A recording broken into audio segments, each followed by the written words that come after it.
Hi everyone, कैसे हैं आप लोग। सो गाइस, आज का सवाल क्वेश्चन नंबर 4 का मैं आंसर देने जा रहा हूं। आई एम श्योर आप सब ने अटेम्प्ट किया होगा, तो प्लीज चेक करिएगा कि आपने आंसर सही दिया या नहीं। तो दो क्वेश्चन मैंने पूछे थे from cost accounting, that is marginal costing chapter, और दो क्वेश्चन पूछे थे मैंने फाइनेंशियल मैनेजमेंट से लीवरेज एनालिसिस के। तो आपको चारों क्वेश्चन का आंसर यहां पर मिलने जा रहा है, तो फटाफट से चेक करेंगे। तो पहला क्वेश्चन ध्यान से देखेंगे जरा। आपको सेल्स दिया हुआ है 20 लाख, आपको प्रॉफिट वॉल्यूम रेशो दिया हुआ है 40%, फिक्स कॉस्ट दिया हुआ है 4 लाख, आपको निकालना है बीईपी इन रुपीस। तो आप में से कौन मुझे बताएगा कि break even point in terms of rupees अगर मुझे निकालना हो तो इसका फॉर्मूला होता है एफसी अपॉन पीवीआर। एफसी दिया हुआ है 4 लाख रुपए और पीवीआर दिया हुआ है 40%।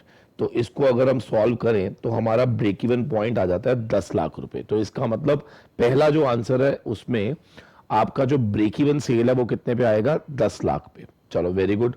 फिर अगला पॉइंट कहता है कि अगर सेलिंग प्राइस डिक्लाइन कर जाए बाय 10% तो हमारा नया ब्रेक इवन क्या होगा। तो गाइज यहां पर आपको एक चीज अज्यूम करनी थी। क्या अज्यूम करना था? आप ऐसे कर लेते, let original selling price be 100, ठीक है ना, और पीवीआर कितना था, 40%। तो इसका मतलब ये था कि अगर सेल 100 थी तो variable cost will be 60 and contribution will be 40। क्योंकि आप सबको मालूम है कि पीवीआर अगर 40% होता है तो इसका क्या मतलब होता है, कौन बताएगा? इसका मतलब होता था कि contribution will be 40% of sales. तो मेरी सेल कितनी है, 100 रुपए, 100 रुपए का 40% यानी कि 40 रुपए मेरा कंट्रीब्यूशन। तो बेसिकली इसका ये मतलब होता है। तो अब आप मुझे बताओ, अगर सेलिंग प्राइस डिक्लाइन कर जाए बाय 10% तो इट विल बिकम 90। यस, तो ये हो जाएगा 60 और ये हो जाएगा 30। तो अब आप मुझे बताओ, क्या सेलिंग प्राइस गिरने से क्या मेरा मार्जिन गिरेगा, यानी कि मेरा पीवीआर गिरेगा? बिल्कुल सर। तो नया पीवीआर कितना हो जाएगा, 30/90 इंटू 100, क्या 30.33% हो जाएगा? बिल्कुल। तो अब ब्रेक इवन पॉइंट का फॉर्मूला तो सेम ही रहेगा, एफसी अपॉन पीवीआर। एफसी कितना है, 4 लाख, दिस इज 0.33333। तो अप्रोक्सीमेटली आंसर जो है वो ब्रेक इवन का कितना हो जाएगा, 12 लाख रुपए। ठीक है जी। तीसरा पार्ट इसका क्या कहता है कि अगर मान लो नया ब्रेक इवन क्या होगा अगर वेरिएबल कॉस्ट इंक्रीज हो जाती बाय 10%। तो अभी आपको सेम ऐसे ही करना था। कैसे? कि सेम वही, लेट ओरिजिनल सेलिंग प्राइस भी 100, ठीक है। हट यार, अबे हट जा। ओहो, अगेन ओरिजिनल सेलिंग प्राइस हमारा कितना है, 100। हमारी पीवीआर कितनी है, 40%, यानी कि हमारा कंट्रीब्यूशन कितना होगा, इट विल बी 40 रुपीज, ठीक है ना। या you can say like this, selling price VC and then contribution, this is 100 60 40। अब नेक्स्ट पार्ट में वो कह रहा है कि let my VC increase by 10%। तो who will tell me क्या यहां 66 हो जाएगा और क्या ये 34 हो जाएगा, है ना। तो अब यहां पर अगर आप पीवीआर देखोगे तो it will become 34% now. Contribution upon net cell into 100 will be 34%। तो आप मुझे बताएंगे नया ब्रेक इवन फिर से क्या होगा, it will be 4 lakh upon 0.34। जो भी आंसर आएगा that will be your final answer. तो निकाल लेते हैं इसको एक बारी, कितना आएगा, 10 जरा, 10 बेटा जी, 10 4 लाख रुपए डिवाइड बाय 0.34। ओ बड़ा डेसिमल में आ रहा है, 1176470।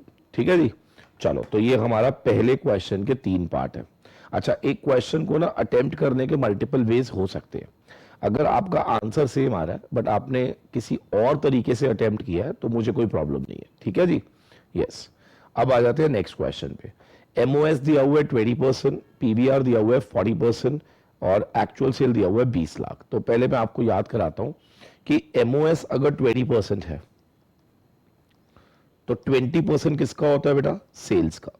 सेल दी हुई है 20 लाख, तो इसका मतलब 20% of 20 lakh, it will be 4 lakh rupees.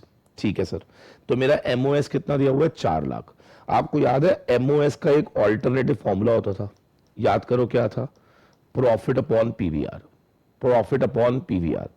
अब एमओएस तो दिया हुआ है कितना, 4 लाख, प्रॉफिट आपको निकालना है और पीवीआर कितना दिया हुआ है, 40%।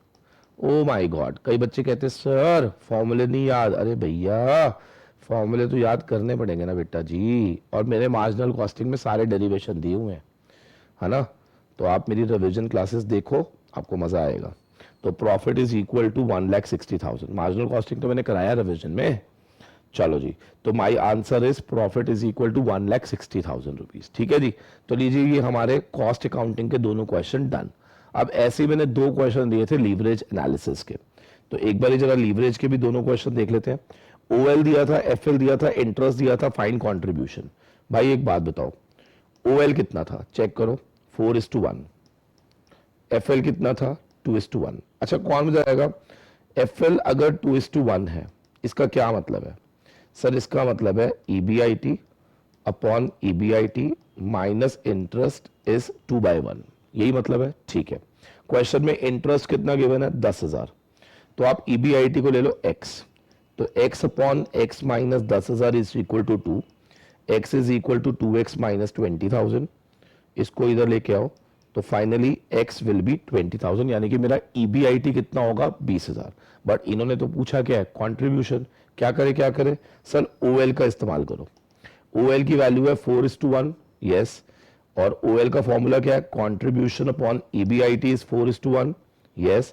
ईबीआईटी अभी अभी आपने निकाला 20,000, तो माई contribution will be 4 into 20,000, that is 80,000 रुपए। सो सिंपल, समझ आ गया या नहीं, वेरी गुड। तो ये हमारा पहला क्वेश्चन था जिसमें ओएल गिवन था, एफएल गिवन था, इंटरेस्ट गिवन था, आपको निकालना था कॉन्ट्रीब्यूशन। तो एफएल की मदद से पहले ईबीआईटी, फिर ओएल की मदद से हमने निकाला कॉन्ट्रीब्यूशन। ठीक है सर, अब आ जाते हैं ये वाला क्वेश्चन, इसमें पूछा गया फाइंड फाइनेंशियल लीवरेज। एक बात याद रखना, जिन क्वेश्चन में प्रेफरेंस शेयर कैपिटल गिवन होती है, वहां पर एफएल को निकालने का फॉर्मूला किसी को याद है क्या था, it is EBIT upon EBIT minus interest minus PD upon 1 minus tax rate. ठीक है जी, ये फॉर्मूला होता है EBIT upon EBIT minus interest minus PD upon 1 minus tax rate. अब इस फॉर्मूले को यहां पे अप्लाई कर देते हैं। ईबीआईटी कितना चेक करो सर, 2 लाख रुपए अपॉन 2 लाख माइनस इंटरेस्ट कितना है, 10 लाख का 10%, 1 लाख, और प्रेफरेंस डिविडेंड कितना है, 5 लाख का 12%, क्या 60,000 है, upon 1 minus tax rate is 0.40। तो ये कितना आएगा, 2 लाख अपॉन, एनु सॉल्व करो फटाफट, कितना आएगा, हो हो भाई साहब, ये मेरा ना होम प्रोडक्शन क्वेश्चन है इसमें तो गड़बड़ हो गई ना एक, बताओ क्या, इनफाइनाइट आंसर आ रहा होगा आपका चलो कोई बात नहीं, कोई बात नहीं, वैसे पेपर में इनफाइनाइट नहीं आएगा, घबराओ मत, ठीक है, क्योंकि anything divide by 0 is infinity.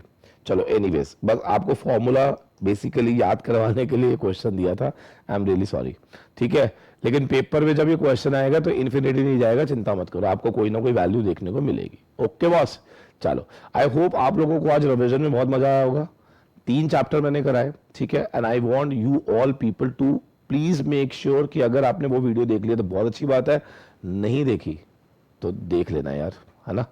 चलो God bless you all, bye bye, मिलते हैं आपसे कल नए क्वेश्चन और उसके आंसर के साथ। Thank you, God bless you all. अच्छा, क्वेश्चन कौन सा पूछूंगा, again marginal costing and leverage, ठीक है जी, चलो।